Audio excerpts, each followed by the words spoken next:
I'm happy to be talking to a true white American. God bless white America. For an actor, portraying a real-life person can be the greatest challenge. If it's a well-known public figure, audiences will have very specific ideas of how that person should be portrayed. And if it's a less familiar figure, the actor is faced with the task of telling another person's story, perhaps with less information to draw from. The Hollywood Reporter spoke to 14 actors about how they brought their characters to life, from the physical transformations to the emotional work of getting to know the real people they'd be playing.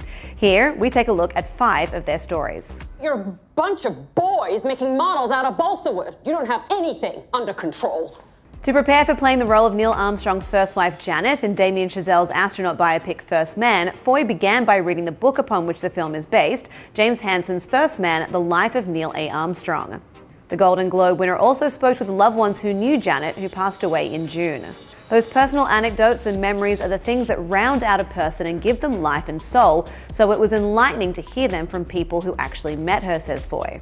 The actress says she discovered that her character was the force that drove the family engine and someone who deserved to have her story told.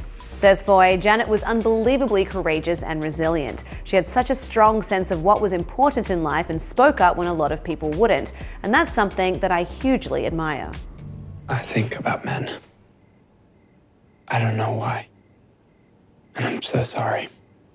Boy Erased tells the true story of a boy whose parents sent him to a gay conversion camp, with Lucas Hedges playing Jared. The film is based on Gerard Conley's 2016 memoir of the same name, and Hedges reveals that he felt as though his character was a combination of Gerard and himself. Gerard's not Abraham Lincoln, and that people don't have a personal relationship with the idea of him, says Hedges. So I could do anything.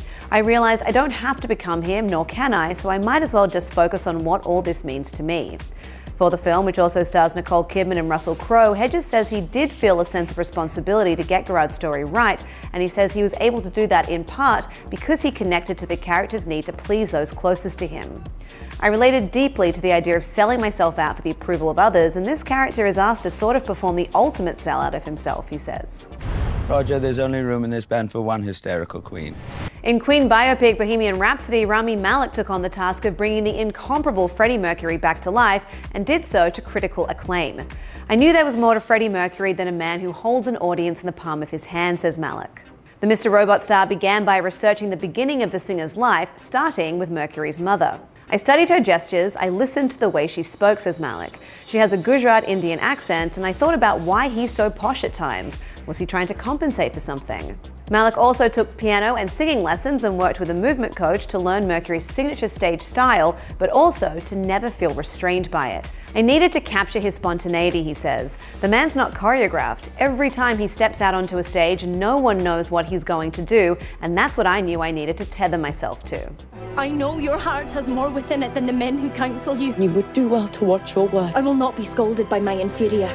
Saoirse Ronan stepped into the shoes and wig of Mary Stuart, the ambitious Queen of Scotland who attempts to overthrow her cousin Elizabeth I, played by Margot Robbie, for Mary Queen of Scots. What helped me the most was spending some time in Scotland, says Ronan. It really helped me feel in touch with her and the land.